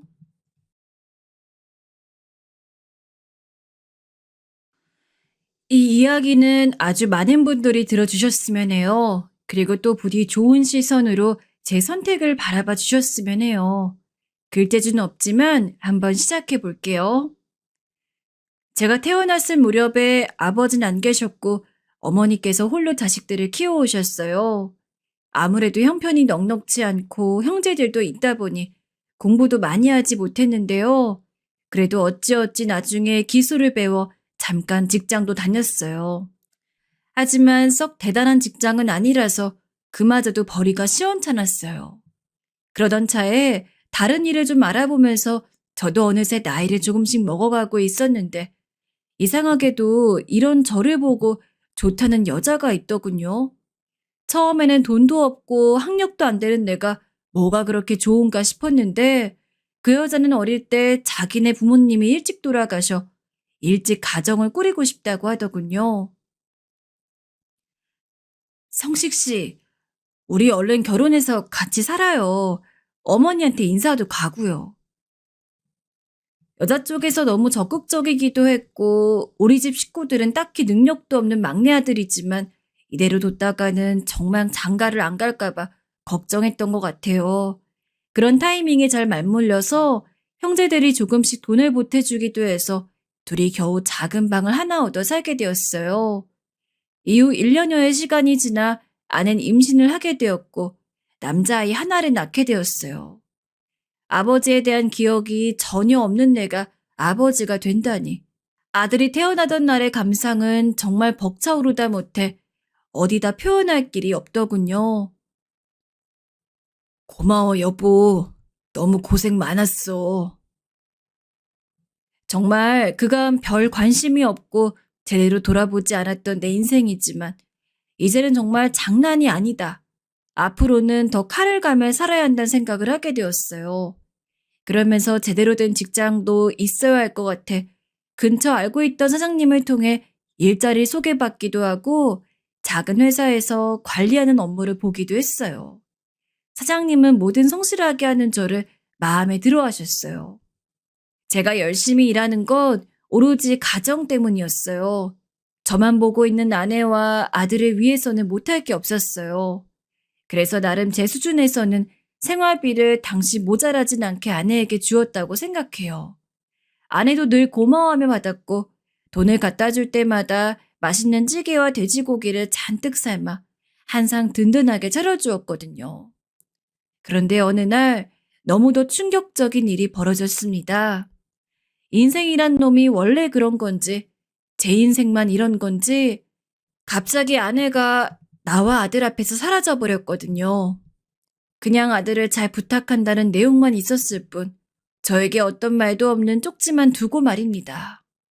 사람이 너무 충격을 받으면 말도 안 나오고 그 상황에서 이 다음으로 어떻게 나아가야 할지 판단이 안 서나 봅니다. 주인집 아주머니 댁에 가서 이런저런 사정 설명을 하며 아무런 방법도 뭣도 없는 하소연을 했는데 그때 충격적인 이야기를 듣게 되었어요. 내가 자네한테 진즉에 말을 해줄 걸 그랬네. 나는 또 괜히 부부 사이에 끼어드는 꼴이 될까봐 말을 아끼고 있었는데 말이야. 실은 말이야. 우주 엄마가 어느 날부터인가 몰래 외출을 하더라고. 아들을 나한테 맡기고. 그래서 어느 날은 따라가 봤는데 어린 남자랑 팔짱을 끼고 있더라니까. 너무 놀라서 그만 돌아와 버렸는데 그냥 아무 말 안 하고 입 다물고 있었지. 아유, 성식 씨 어쩌면 좋아 이 일을. 네, 아내는 그냥 나와 아들 앞에서 사라진 게 아니라 본인보다 더 몇 살 어린 동네 남자랑 바람이 났더군요. 그것도 저만 모르고 있었어요. 살기가 싫었습니다. 그런데 완전히 넋이나가 며칠을 술만 마시며 괴로워하고 있는데 당장 갓난쟁이 아들은 먹을 거 달라고 울어대니 답이 없더군요. 아무리 제가 이렇게 배신을 당하고 죽겠는 심정이라고 해도 눈앞에 있는 생명을 그냥 놔두고 사치스럽게 슬퍼할 수도 없었습니다. 결국 정말 울며 겨자 먹기로 낮 시간에 슈퍼 아주머니께 얼마 드리고 아들을 맡겨두고 그전보다 더 험악하게 일을 해야만 했어요. 땀으로 범벅이 되어 슈퍼 아주머니께 아들을 받아 안으면 아들 역시 고나고 땀에 절은 얼굴로 저를 바라보는데 얼마나 가슴이 아팠는지 모릅니다. 그렇게 어이없이 종적을 감춰버린 아내가 너무 허망하게 느껴지고 미워지다가도 숨을 쌕쌕거리면서 잠드는 아들을 보면 그건 그것대로 너무 예쁘게만 느껴졌어요. 그렇게 아주 힘겹게 일을 이어가면서 배를 골아가면서 아들과의 거처를 겨우 서울로 옮기게 되었어요. 저 역시 서울 쪽으로 넘어가서 일용직을 하려니 이전보다는 일거리가 좀 늘어 살만하더군요. 물론 몸은 남아나지 않고 늘 진한 땀 냄새를 풍기며 밥도 허겁지겁 먹어가며 일을 해야 했어요. 그래도 내 자식이 있으니 전 그런 대로 일을 해나갔고 아껴 쓰며 살다 보니까 그럭저럭 아들과 살만한 작은 집에 몸을 누이게 되었어요. 아들도 시간이 갈수록 자라가며 학교에도 들어가게 되었고 집에 잘 들어오지 못하는 제 아빠에게 이런저런 투정도 안 하고 열심히 공부를 했습니다. 그런 모습들이 얼마나 기특하게 여겨졌는지 모릅니다. 우주야, 쉬엄쉬엄 공부해야지. 너무 무리하지 말아라. 근데 우주야, 밥은 챙겨 먹었니? 네, 내가 알아서 먹었어요. 설거지도 해놓았고요. 아빠, 내가 밥 차려드릴게요. 아들은 외려 땀투성이 아빠를 안쓰러워하며 고사리 손으로 밥을 차려준다고 난리였습니다. 그때 참 미안했던 것이 소풍이나 무슨 상담이나 엄마가 따라가야 하는 일에 제가 한 번도 참여를 못했다는 것이에요. 늘 땀에 찌들어 있고 돌아오는 길에 아들 먹거리를 잔뜩 싸서 해롱해롱한 상태로 밥을 차려주고 반찬을 해줬고요. 학원이나 뭔가를 가고 공부를 하고 싶다 하면 돈을 대주는 정도밖에 해줄 수 없었어요. 그런데도 아들은 아빠 고마워요 하고 말하곤 했어요. 어린데도 때 한 번 안 쓰는 아들이었죠. 아들은 공부를 꽤 잘하는 편이라서 가끔 선생님들한테 전화가 걸려오고 매번 좋은 이야기만 듣게 되었어요. 우주는 교우관계도 좋고 머리도 좋고 예의력도 좋아서 공부도 잘하는 편이에요. 이대로라면 좋은 대학을 목표로 해도 괜찮을 것 같아요, 아버님. 그래요? 아유, 신기하네요. 전 어렸을 때 공부를 못했는데. 그땐 그냥 그런가 보다 했어요. 허나 아들은 그런 제 생각과는 달리 바락바락 애를 쓰며 공부를 하곤 했었어요. 뭐 저렇게까지 하나 싶을 정도로 말이죠. 그러다 결국 내 아들이 일을 치더라고요. 바로 당당하게 의대에 합격해버리고 그 길로 의사의 길까지 큰 풍파를 겪지 않고 쭉쭉 이어서 가게 된 것이었어요. 우리 아들 정말 대견하구나. 아비가 딱히 해준 것도 없는데 뭐라 해야 할지 모르겠다, 아들. 아니에요. 아버지, 그간 학비 대주시고 도와주셔서 감사합니다. 고맙긴. 우리 기념으로 오늘 고기라도 먹으러 가자꾸나. 아들이 대학에 합격한 날 전 아들을 데리고 고기를 먹으러 갔습니다. 마음으론 더 맛있는 거 사주고 싶었지만 이거라도 아들 입에 넣어주며 제 마음을 표현하고 싶었죠.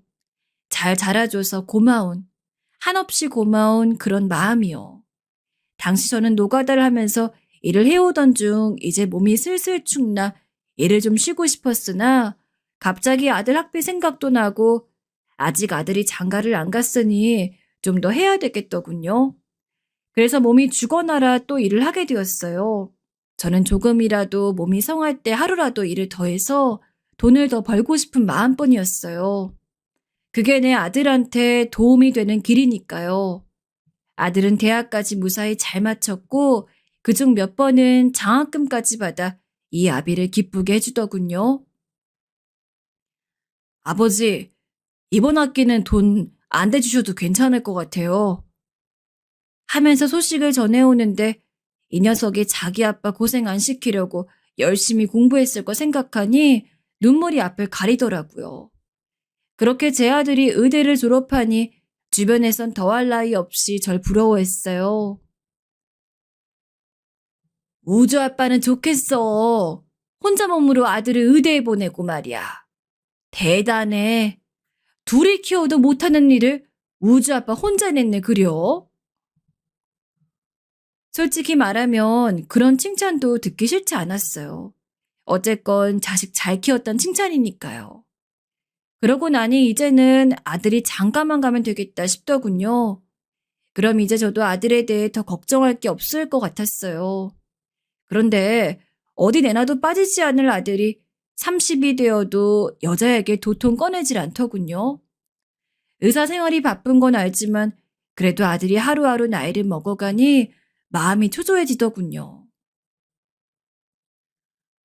우주야, 아버지에게 소개시켜주고 싶은 여자 없냐? 만나는 여자 없어? 없어요, 아버지. 그래? 제가 실망한 기색을 내비쳐도 아들은 그저 없다는 대답만 일관했어요. 아들은 심지어 결혼에 대해 딱히 뜻이 없다며 지금 이 생활에 만족한다는 말을 하더군요. 그러니 더 걱정될 수밖에요. 이걸 체념해야 하나, 아들한테 다시 말을 해봐야 하나, 아니면 내가 선자를 알아봐야 하나, 어찌해야 하나 망설였죠. 그러던 어느 날 아들이 의외의 이야기를 건넸습니다. 아버지, 나도 슬슬 이제 결혼하고 싶은 생각이 있어요. 정말? 아이, 정말이니? 네.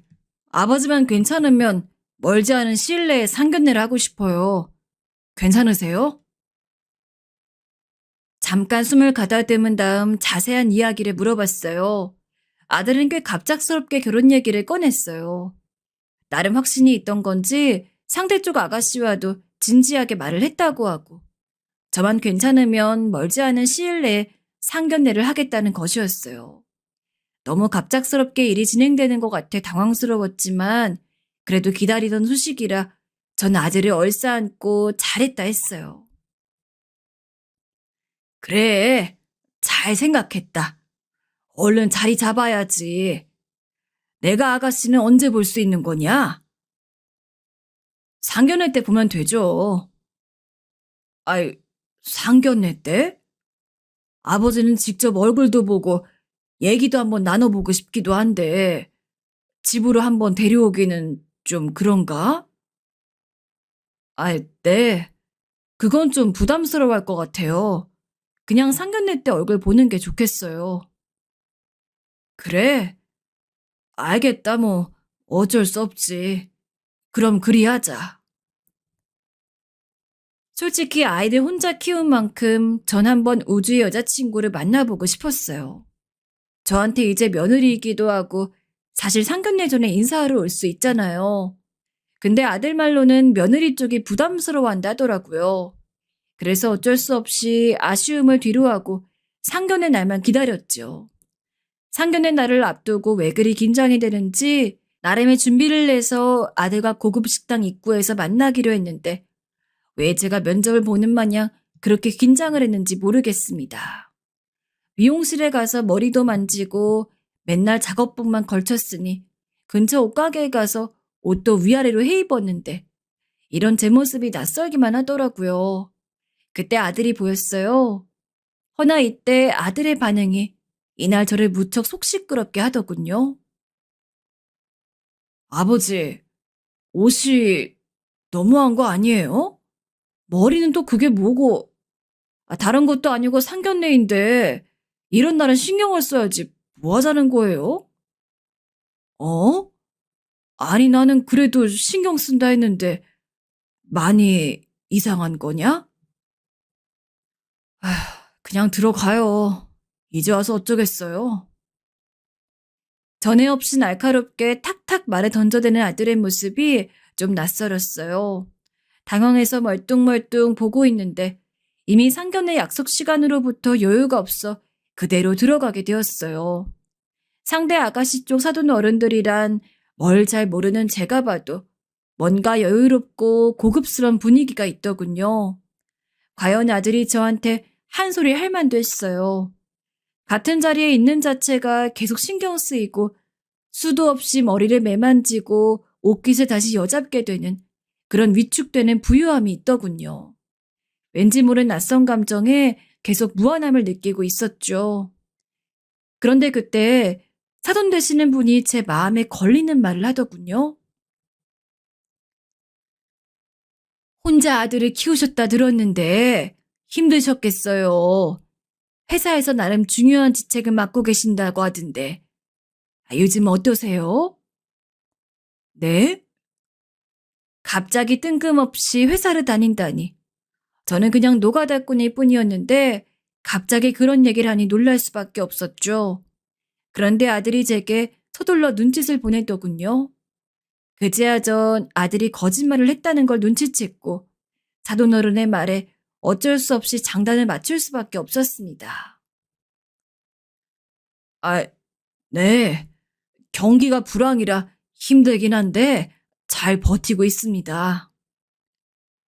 어줍잖게 그리 장단을 맞추긴 했지만 찝찝함은 가시지 않았어요. 아들이 왜 굳이 내 직업을 숨긴 건지, 꼭 그래야만 했는지 섭섭함을 감출 수가 없어 물을 계속해서 들이켜야 했어요. 상견례가 무사히 끝난 후에야 전 아들을 붙잡고 물었습니다. 우주야, 왜 아버지 직업을 거짓말한 거냐? 말하기 창피했어? 그런데 바로 미안한 기색을 보일 줄 알았던 아들이 제 말을 듣자 그냥 한숨을 푹 쉬더니 이러더군요. 네, 아무래도 그렇잖아요. 격이 안 맞으니까요. 아들은 이 말만 제 앞에 툭 떨어뜨리더니 그대로 며느리에게로 달려갔습니다.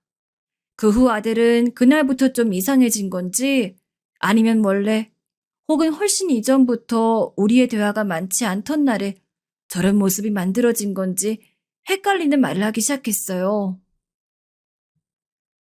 아버지 결혼식 때 아빠가 오는 게 좋겠어요. 식구들 말고요. 뭐? 어느 집에 물어봐도 결혼식 때 부모만 쏙 뽑아서 부른다는 건 말도 안 되는 거 아닙니까? 아무리 제가 어렵게 산다고 제대로 경조사 참석도 잘 못하고 살았지만 그런 풍조 정도는 상식인데 말입니다. 너 그게 말이 된다고 생각해? 네 큰아빠랑 큰고모, 아빠 동료들한테도 다 말해뒀는데 그게 무슨 말이니? 말하면서도 이 당연한 걸 이렇게 굳이 말해야 된다는 게 어이가 없더군요. 그런데 아들은 안경을 확 벗고 저를 노려보더니 잔뜩 미간을 찌푸리며 말을 하는데 저도 모르게 그 말에 놀라게 되었어요. 아버지, 저 창피해 죽는 꼴 보고 싶으세요? 제발 부탁이야. 제발. 내가 다른 거 뭐 대단한 거 부탁한 거 아니잖아. 집을 내달라고 했어? 예식비를 아버지한테 내달라고 했어? 저 결혼식 조용히 치르고 싶으니까 좀 들어주세요. 아버지 친구들 고모 안 오는 게 그게 조용히 치르는 거냐? 그런 거야? 네, 아버지. 사돈 어른댁 어떤 분들이신지 보셨잖아요. 저희 형편 그에 비해 부족해도 한참 부족하고요. 제발 자식 부끄럽게 하지 말아주세요. 너, 너 내 아들 맞니? 사실 당장 아들이 살 신혼집을 줄 수 있는 형편도 못 되었고 모든 걸 혼자 알아서 하겠다는 그 말에 미안한 마음뿐이었어요. 그런데 아무리 그래도 저에게 이렇게 못되게 구는 아들을 보니 너무 속이 상하더군요. 그래서 그날은 저도 참지 못하고 아들과 한판 크게 붙게 되었습니다. 너 어쩜 그럴 수가 있냐? 아니, 아버지가 창피한 건 그렇다 치자. 우리 집이 그 집안이랑 수준이 안 맞은 것도 어쩔 수 없다 쳐. 근데 아버지 가족들 동료들까지 그렇게 네 뜻대로 낮춰야 속이 시원하겠어? 내가 널 그리 키웠냐? 우라통이 터질 것 같은 걸 겨우 참고 이은 말이었어요. 근데 아들은 여기에 대고 차가운 목소리로 제가 쉬이 받아들이기 힘든 충격적인 말을 던지더군요. 아버지, 제가 왜 의사가 된 줄 아세요? 가난에서 벗어나고 싶어서 이 집구석에서 벗어나려고 의사 된 거예요. 그렇게 해서 겨우 의사 돼서 이제야 저에게 맞는 집안 여자 만나 결혼하게 됐는데 아버지가 그걸 또 망치려 들어요. 아버지, 아버지가 정말 제 아버지면 더 이상 자식 앞길을 망치지 마세요. 지금껏 아버지랑 인연 끊지 않고 이렇게 연락하고 지내온 것도 감사하게 생각하시라고요. 아들이 던진 말은 너무나 충격적이어서 그만 앞이 어질거려 비틀거리고 말았습니다. 아들은 그런 저를 보더니 자신이 지금껏 가난으로 인해 겪은 수치심, 모멸감들을 우르르 한꺼번에 털어놓더라고요. 그러면서 자기 대학 합격한 날 겨우 삼겹살 사주는 아버지는 필요 없다며 그날 얼마나 자기가 부끄러웠는지 아냐고 하는데 할 말이 없어졌어요. 그날 이후 저는 뭔가 나사가 하나 빠져버렸어요. 뭔가 이상하게 돌아간다는 생각이 들었어요. 뭐라 이 기분을 설명할 길이 없었습니다. 집에서 술로 마음을 달래는 수밖에요. 제가 키운 아들이 맞나 하는 의구심을 가지면서요. 결국 제 가족들이나 지인들에게는 아들이 홀로 조용히 혼인신고만 하고 산다고 말하고 혼자 엉엉 울었지요. 그렇게 해서 드디어 결혼식 날이 되었고 저는 전날까지도 썩 잠이 오지 않아 왠지 좀 서글픈 기분이 되었습니다. 일단은 그날 미리 백화점에서 사둔 양복을 입고 머리를 다시 하고 일찍 식장에 도착했어요. 며느리도 제대로 얼굴을 못 봤으니 인사도 해야겠고 영 찝찝한 마음으로 들어서게 되었는데요. 아들은 저를 보자마자 바로 뛰어오더라고요. 잘 차려입고 훤칠하게 꾸민 것을 보니 정말 여느 부잣집 아들 못지않게 참 잘났다 싶어 씁쓸하게 보는데 바로 저를 데리고 한쪽 대기실로 가더군요. 아버지, 누구던 아버지한테 와서 인사하면 그냥 악수만 하고 그 이상 말 더 이어가면 안 돼요. 알았죠? 뭐라고? 아니, 왜 그래야 하는 거냐? 그냥 그러라면 그렇게 하세요. 대체 왜 아비인 제가 이렇게까지 아들 결혼식에서 이런 모습으로 있어야 한다는 건가요? 이유라도 설명해 주었으면 좋았을 텐데 바쁘다며 그 이상 말해도 하지 않고 밖으로 나가버리더군요.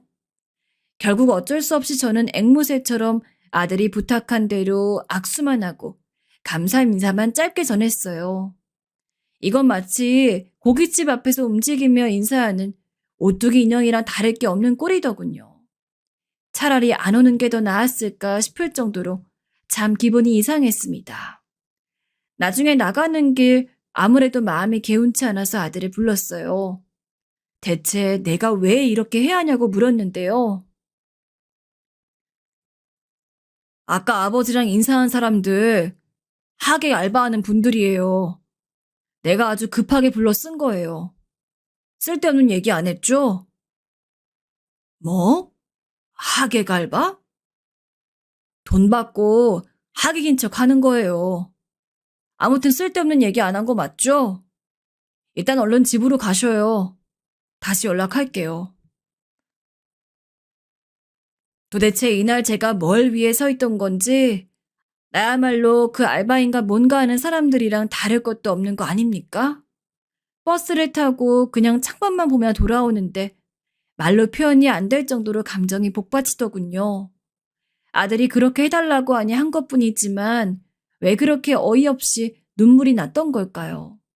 새삼 한심하게 내가 자기를 키우려고 얼마나 고생을 했고 땡볕 아래 땀으로 목욕을 해가며 돈을 벌고 먹였는데 하면서 온갖 생각들이 치받치더군요. 그러면서도 다시 꾹꾹 누르기를 연속하며 왠지 모래 토할 것 같은 기분으로 빈집에 들어왔어요. 좀 시간이 지나 아들에게 연락이 왔고 전 이미 마음이 꽤나 상해 있어 곱게 받지 않게 되더군요. 왜 연락했냐? 아버지, 잘 들어가셨죠? 고생하셨네. 뒤처리하느라고 바빴어요. 수고하셨으니까 용돈 보내드릴게요. 아들은 마치 수고비를 준다는 듯 제게 돈을 입금해 준다고 하더라고요. 정말 성의 없이 제 할 말만 하고 끊어버리는 바람에 제가 상처받았던 상황들에 대해 한마디도 풀지 못했어요. 그런데 이후로 참 이상한 것이 이후로 일주일이 지나고 2주가 지나고 한 달이 돼도 아들의 연락은 거의 없었어요. 아니 어쩌면 예상했어야 할 상황일지도 모르죠. 그나마 기억나는 게 명절 때 전화가 왔고 둘이 번갈아 가며 아주 짧은 몇 초 정도의 인사만 할 뿐 못 가서 미안하다며 용돈을 보내겠단 말만 하더군요. 그리고 얼마 지나 확인해 보니 용돈도 보내지 않았어요. 설마 내 예상이 맞을까 싶어 결국 며칠을 고민하다 전화를 걸었는데 알면서도 그날 저는 적잖은 충격을 받게 되었습니다. 몇 번이나 다시 누르고 전화 버튼을 눌러도 돌아오는 답은 같았어요. 지금 건 번호는 없는 번호라는 말이요. 나중엔 계속 누르다 못해 하루 먼저 이불에 전화기를 내동댕이 칠 정도로 아들이 저를 일방적으로 그렇게 무참히 단절해버린 현실은 정말 말이 안 되는 상황이었습니다. 제가 대체 뭘 잘못했다고, 아니 우리 사이에 무슨 일이 그렇게 있었다고 저를 그렇게 마네킹도 못하게 취급을 한 데다 연락까지 끊어버린 거랍니까? 제 쪽에서 아무리 아들 쪽에 연락을 하려고 해봤자 방법이 없었어요. 믿어지시나요? 저는 그 상태로 2년이 넘도록 아들과 며느리 쪽에 아무런 무엇도 없이 지내야만 했습니다. 한마디로 인연이 끊긴 거죠. 그렇게 지내는 동안 저는 가히 제정신이 아니었고 매일을 술 없이는 잠을 잘 수가 없었어요. 입맛도 없고 속 아프게 술만 들이마시느라 가끔 정신이 아찔한 날도 있었어요. 돈 벌어서 생기는 모든 걸 다 아들과 이 작달만한 집에 보태며 살았더니 여전히 저는 하루 벌어 하루 살아가야 하는 형편이었고 술 마시다 돈 떨어지면 고꾸라진 몸을 일으켜 또 일하러 나가고 다시 또 널브러져 있다 돈 떨어지면 다시 나가는 식으로 살게 되었습니다. 그렇게 지내고 있던 중 가뜩이나 힘들어 비틀비틀 거리는 저를 누가 발로 걷어차는 마냥 비참한 상황을 또 만나게 되어버렸어요. 때는 올해 설이었고 집에서 이러고 있는 저를 형과 누나가 불러 떡국 먹자고 하기에 오랜만에 들렸어요. 그날 마침 큰 조카가 자기 애들을 데리고 왔더라고요. 그 모양을 보고 한없이 또 서글퍼져서 멍하니 보고 있는데 조카가 저한테 건넨 말을 듣고 머리가 너무 띵하다 못해 기가 막혔습니다.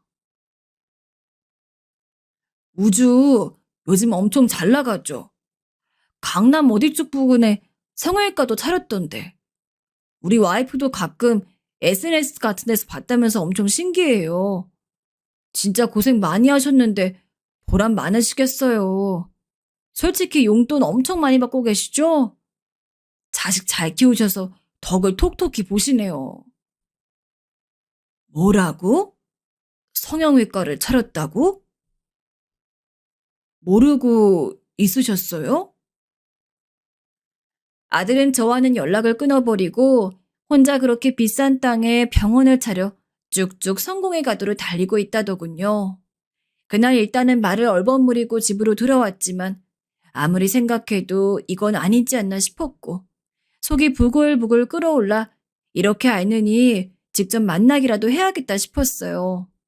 정말 창피하고 죽고 싶을 정도로 수치스러웠지만 큰 조카에게 전화해서 상황을 말하고 병원 위치를 알아냈어요.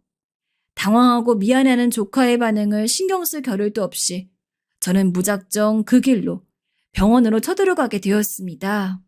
그런데 입구에서 만난 아들은 바로 저를 단번에 알아보곤 보자마자 주변을 살피더니 다시 저를 구석으로 몰고 가는 게 아니겠어요?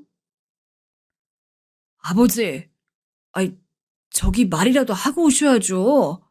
아니, 연락드릴게요. 일단 가세요. 여기 보는 사람들 눈 많아요. 전 그 순간 분노를 참을 길이 없었고 눈에 핏대가 올라오는 게 스스로 느껴질 정도였어요.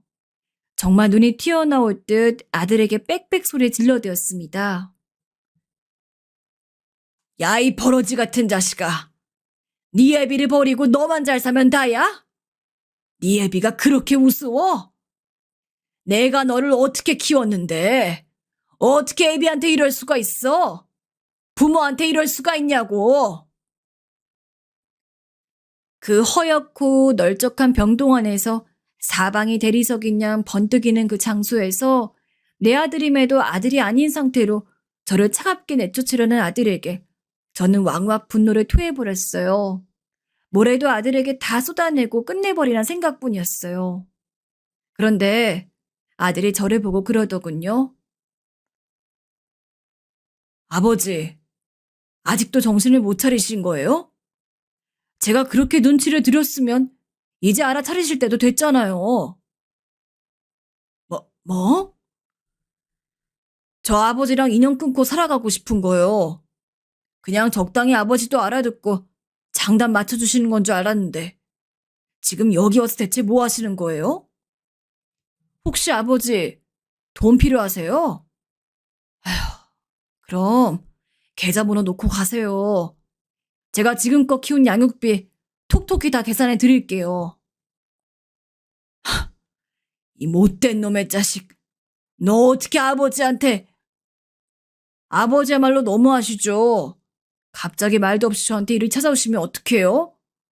전 아버지 지금 미국에 있다고 말해놓은 상황인데 제 아내가 아버지라도 마주쳤으면 어쩔 뻔했냐고요. 정말 왜 그리 대책이 없으신 거예요?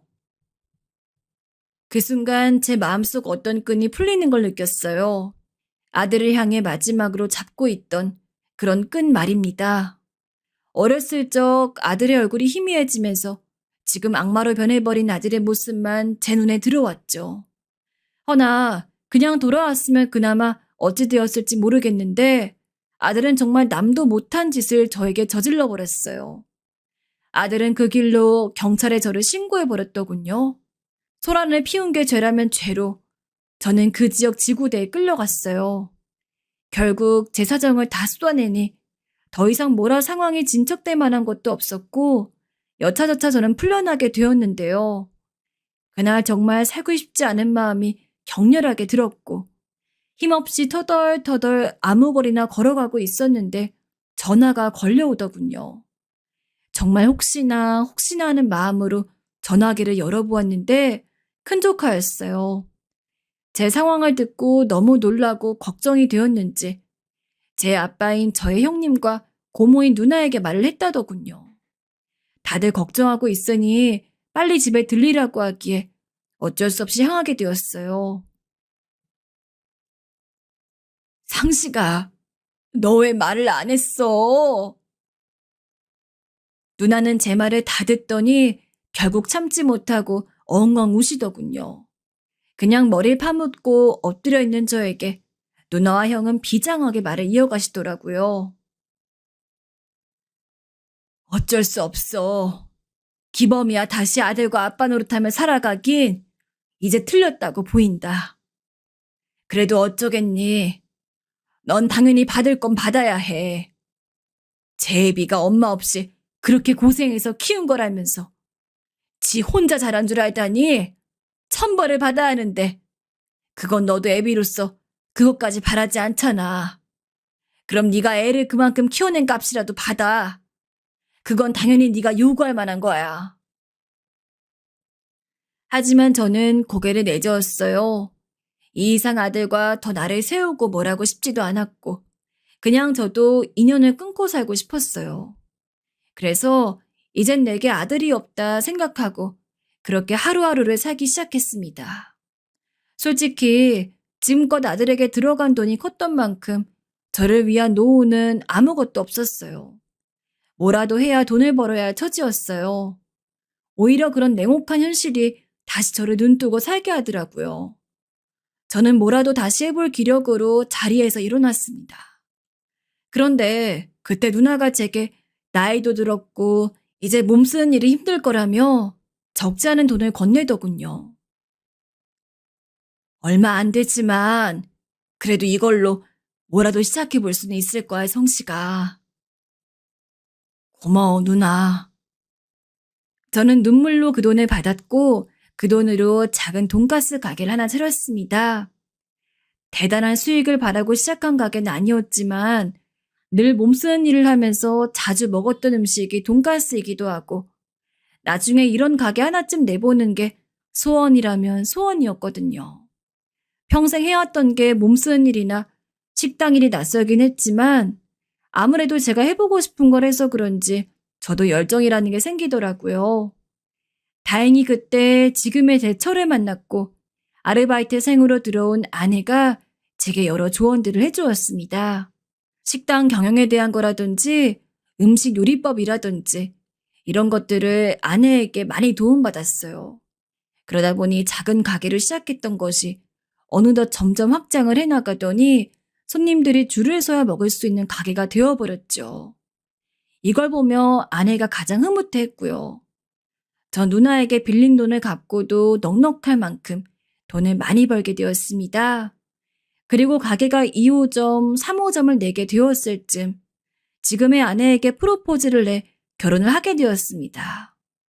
가족만 초대한 조촐한 결혼식이었지만 결혼식에 물론 아들은 초대하지 않았습니다. 아내도 이미 제 사정을 들은 터라 이해해 주었고요. 아내에겐 전 남편 사이에서 낳은 자식들이 2명이 있었는데 그 자식들이 참 착했어요. 가게가 바쁠 때 저희 가게에 와서 자기들 사정 내팽겨치고 일을 많이 도와주었거든요. 제 아들과는 달라도 너무 달랐죠. 그런 면에선 아내가 새삼 부럽더랍니다. 전 아내의 다 큰 자식들도 어쨌든 한 식구이니 잘해줘야겠다는 생각으로 애들 여행도 보내주고 함께 식사하는 자리도 많이 만들었어요. 아이들은 저를 잘 따라주었고 자기 엄마 행복하게 해주는 제게 고맙다며 효도도 하더랍니다. 그렇게 저는 아이들과 한 식구가 되어가는 듯 했어요. 제가 아들을 다시 마주한 그날도 아이들과 함께 좋은 레스토랑에서 식사를 하고 있던 날이었어요. 아저씨, 아저씨 덕분에 엄마 얼굴이 많이 피었어요. 가게도 잘 돼서 너무 다행이에요. 다 너희들 덕분이다. 아저씨가 용돈 입금해 줄 테니까 옷이라도 한 벌 사 입고 그래라. 에이, 아니에요. 지금껏 많이 주셨잖아요. 안 받아도 돼요. 제가 주겠다 해도 기필코 손살을 치며 거절하는 착한 아이들이었어요. 그렇게 그날도 작은 실랑이가 이어지고 있었는데 그런데 갑자기 레스토랑 입구 쪽에서 큰 소리가 나더라고요. 아니, 여기 또 들어오시면 안 된다 했잖아요. 나가세요. 손님들도 곧바로 그 목소리에 놀라 그쪽을 바라봤고 저희 가족도 그쪽을 보게 되었는데 그만 저는 말을 잇지 못하고 포크를 떨어뜨리고 말았어요. 직원이 어떤 노숙자같이 생긴 남자에게 소리를 버럭버럭 지르고 있었는데 그 남자가 다름 아닌 제 아들이었기 때문이었죠. 경찰 부를 거예요? 나가주세요. 밥 좀 주세요. 저는 직원과 아들이 그렇게 말이 오가는 곳을 뚜벅뚜벅 걸어가 상황을 확인하게 되었습니다. 다시 얼굴을 보니 아들이 맞더군요. 아버지. 아들은 저를 보자마자 옷깃을 확 부여잡았습니다. 그러면서 제게 하는 말이 아버지, 돈 좀 있으세요? 저 밥 좀 하더라고요. 뒤에 아내가 이걸 보고 있다는 생각은 하지 못하고 전 일단 아들을 붙잡고 어느 식당이라도 들어가게 되었어요. 아들은 하나에 5,000원 하는 우동을 그리도 맛있게 후루룩 후루룩 먹더군요. 그릇까지 집어삼킬 기세로 그렇게 먹더니 갑자기 제게 미안한 얼굴로 김밥도 시켜도 되냐 묻더라고요. 감사합니다, 아버지. 저에게 격떨어진다며 가족도 초대 못하게 하던 아들이 5천 원도 없어 이런 거지 신세가 되었다니 눈으로 보고도 믿을 수가 없어 전 한참을 멀뚱히 아들이 먹는 모습을 보았어요. 아들이 밥을 먹은 후엔 이제 어찌된 일인지 알아야 했어요. 그래서 무슨 일이었는지 물었죠. 아들은 한참을 망설이다 이내 고개를 떨구더니 말을 이어갔어요. 의료 사고가 있었어요. 세간엔 잘 알려지지 않았어요. 병원 측에서 철저히 비밀로 붙이려 했으니까요. 제가 환자 한 명을 그만 완전히 망가뜨렸습니다. 그 때문에 돈도 잃고 면허도 잃었고요. 아내는 이미 진즉에 바람이 나 있는 상태였는데 제가 이런 일까지 당하니까 바로 이혼하자 하더라고요. 그래서 이렇게 폐인이 되어 살게 된 거예요. 벌써 1년이네요. 기가 막혔습니다. 그러고 보니 아들 병원에서 의료사고가 났다는 기사를 본 것 같기도 했어요. 그나마도 가물가물했죠. 아들이 그런 일을 저지르고 일이 살고 있을 줄이야. 꿈에도 몰랐지요. 솔직히 말해 어떤 말을 해줘야 할지 몰랐습니다. 아들은 눈물을 흘리며 지게 죄송하단 말만 반복하더라고요. 죄송합니다, 아버지. 제가 쓰레기였어요. 아버지에게 너무 큰 죄를 저질렀어요. 이제 와서 용서해달란 말은 하지 않을게요. 그럴 자격도 없으니까요. 근데 문득 아들 얼굴을 보니 아들이 했던 말들이 생각나면서 불쑥 화가 치밀어 오르더군요. 부모를 버리고 갔으면 잘 살기라도 할 것이지. 왜 또 이런 모습으로 나타나 마음을 신란하게 하는 건지. 감정이 끌어올라 그만 분을 터뜨렸어요. 아들은 제가 화내는 걸 그대로 묵묵히 듣고 있더라고요. 그러다 아들은 무릎을 꿇었고 전 아들을 얼싸안고 울게 됐어요. 아들도 아이처럼 제 어깨에 기대어 죄송하다며 엉엉 울었고요. 그 후 믿기지 않으시겠지만 아들은 저희 집에서 지내게 됐어요. 여보 미안해. 불편할 텐데 내가 작은 방 하나 구해서 곧 내보낼게. 아니에요. 당신한테 어찌됐든 아들이잖아요. 일단 화해하는 게 우선이에요. 아내가 아들이 있는 거 허락해준 덕분에요. 미운 놈이지만 아들은 이 집에 들러붙고 사는 게 미안한지 제 가게에 나가서 일도 하고 집안일도 하고 그러면서 6개월째 지내고 있습니다. 솔직히 아들 생각이 안 났다면 거짓말이에요. 인연을 끊고 나서도 여러 생각들을 하게 되었습니다. 어릴 적에 밖에 일 다니느라 아들을 혼자 집에 놔두고 외롭게 했던 것이 이런 결과를 자초하게 한 것일까? 뭐 때문에 변해버린 걸까 생각하다가 그러면서도 그냥 아들이 저에게 아빠, 아빠 서운했어? 미안해 하면서 팔만 조금이라도 뻗어주었으면 좋겠는데 아니 그런 것도 다 필요 없이 그냥 아빠하고 저를 바라봐 주기만 했으면 좋겠다고 생각했죠. 하지만 저에게 너무 못된 짓을 했던 아들이었기에 그런 생각마저 자존심이 허락하지 않았어요. 그래서 그런지 지금 아들과 이렇게 지내고 있는 지금 솔직히 썩 나쁘지 않아요. 아직 서로 간에 상처도 있고 저도 아들에게 남은 감정이 있다 보니 아들을 다 받아들이진 못했지만 그래도 이대로 한번 붙들고 살아보려고요.